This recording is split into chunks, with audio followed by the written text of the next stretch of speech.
Oh yeah, another Penn State wrestling video, everybody. And some of you might be asking, TrueTan, do you ever get sick of covering Penn State? Well, to be honest, yes and kinda no, because Penn State is just truly an anomaly in the sport of wrestling. They're totally covered in mystery from their system standpoint. They continue to change the game on the wrestling landscape, and every few years they just seem to outdo their recruiting classes from the year prior. And somehow those recruiting classes have evolved into some of the best classes ever in NCAA wrestling. All why they continue to grow the best RTC in potentially the world right now.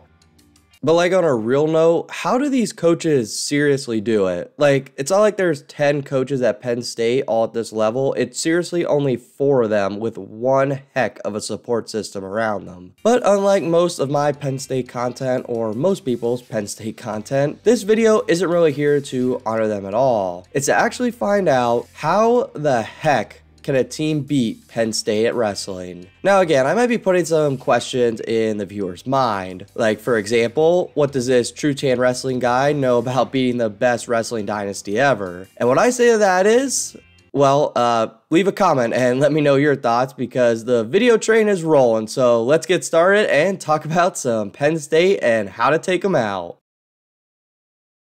So the best place in my mind to start is to look back at some recent history, because at this point we have a lot on Cael Sanderson's wrestling teams. We have all his many wins as a coach at Penn State, and we have his losses as well. The last time Penn State lost in something was back in 2022. And if you are wondering what I am talking about the Big Ten championships, where some team in Michigan actually was able to beat Penn State in a near perfect final session of the event. Since this loss at Big Tens, well, Penn State hasn't really lost a major tournament, a duel, nothing. They have been basically perfect. And they are not only perfect, but they are breaking NCAA records out here, so they only continue to get better and better. However, let's get back to the point of the video and look at this 2022 Big Ten tournament. For starters, Michigan had a loaded team this year, full of proven wrestlers and strong transfers entering the fold like Nick Suriano. They had some holes, sure, but they were also guys who could grab a point here or there, which very much made the difference here. However, Penn State had some holes indeed, and unlike their massive point getters, their other guys really didn't compete that well. Penn State also had a few things go wrong, or unexpected things, however you look at it, which to be honest doesn't happen much in their Cael Sanderson history. One of the massive things that many people didn't see coming was Aaron Brooks would go down to Miles Amin, who we already beat that season, along with Greg Kirkfleet losing to Tony Cassiope of Iowa in the semifinals of the tournament, which during this season was not a big shock, but Kirkfleet had him on the ropes for most of the match and lost it at the end. And then of course they were haunted by the good old Penn State 125 curse. So for those who don't know what I'm talking about, way back when, the previous mentioned Nick Suriano's first school in college was indeed Penn State, looking to be a fantastic replacement for Penn State after Nico Megaludis graduated. However, he would get hurt during his freshman year, not compete in the postseason, and then transfer to Rutgers, not only causing a lot of interesting situations at 125 for Penn State, which was ultimately a huge factor in most of their massive losses, but it also kind of started the trend of transfers, to be honest, which I know everyone loves nowadays. Let me know how much you love the transfer portal in the comments section below. Either way, the point that I'm trying to get to is most of the time when Penn State brings in a recruiting class, they are loaded. I think that goes without saying. I mean, that has to happen for you to be the #1 school year over year. To be honest, some of their classes might not be as great as other years, with Ohio State, Iowa, or an Oklahoma State jumping into that top spot. But then normally right back into the fold is Penn State with the #1 class coming in. However, in most of Penn State losses in either duels or tournaments, it mostly happens to huge obvious holes in their lineup, which were caused by either someone leaving, getting hurt, or not being the weight everyone thought they would be. Now, to be honest, most of the time for Penn State, it worked itself out. I mean, Vincenzo Joseph dang near went up 3 to 4 weight classes to what he was projected, and I'd say that definitely panned out. However, Suriano leaving left a big hole that Penn State just didn't know how to figure out. out. I mean, they are just now starting to fill it in with a top level wrestler. Another top recruit for them was Brady Berge, but he continued to get hurt a lot, and that left a hole at the 157/165 area for a few years for them. And this was around the time Iowa was starting to reload again, where they were beating Penn State around the 2020 and 2021 seasons. So basically what I'm trying to say is, if you want to beat Penn State, you need to beat them in recruiting, which clearly is easier said than done, along with trying to have a stud at one of their holes, which is super unpredictable, especially with today's transfer portal landscape. But on that note, you can't just bring in great young high school wrestlers, you also need to develop them, which in my opinion, no one really seems to have caught up to Penn State there, at least at the level they can develop so many wrestlers at. I think a lot of the top schools can develop a few athletes, but not as many as Penn State. Let me know in the comments if you agree with me or not, because that's kind of just a really broad statement I just made there. Either way, I made a video a little bit ago about the 2014 wrestling class and where they are now 10 years later. I hope you all enjoyed that video, and if you haven't, go check it out. But my main point is, yes, Penn State brought in Nolf and Nickel, and they did great things. But there was a few other teams that brought in very similar level wrestlers and never even sniffed that level of success. Ultimately, you have to develop your wrestlers, which is hard to do when Penn State seems to have that magic, with some of the wrestlers just jumping into untouchable levels. Again, a lot can go wrong with a recruiting class, and I understand that. There's transferring and injuries and a lot of other things that can happen. Those exact reasons are why Penn State has even lost in the past few years. I think with the transfer portal, it's easier to bring guys in to fill in those holes, but again, sometimes you just don't get that weight class year over year, and you can really pay for it for around a 3 to 4 year span when you really think about it. But now Penn State is gaining some of their depth back, so even when someone does unexpectedly leave or get hurt, they have the depth to back it up, which to be honest was one of the main reasons they were actually starting to lose some of those matches to Iowa. And to be fair, yes, teams do need to still get top recruits in and slowly start developing them, or they'll start losing top recruits year over year. But now teams also need to be able to compete with Penn State to get the top stars in the transfer portal. However, to be fair, if you have a hole at the same way Penn State does, that's normally not the best case scenario, because if you don't get that transfer, or if you don't have a young guy developing into the spot, it's going to get ugly for you more than likely. And to be honest, I think your Iowas, Oklahoma State, Penn State, your top ACC schools, your other top Big 12 schools, yada yada yada, all get top recruits and top transfers as needed. I think we all can agree Ohio State too also gets a lot of top recruits, and oddly enough,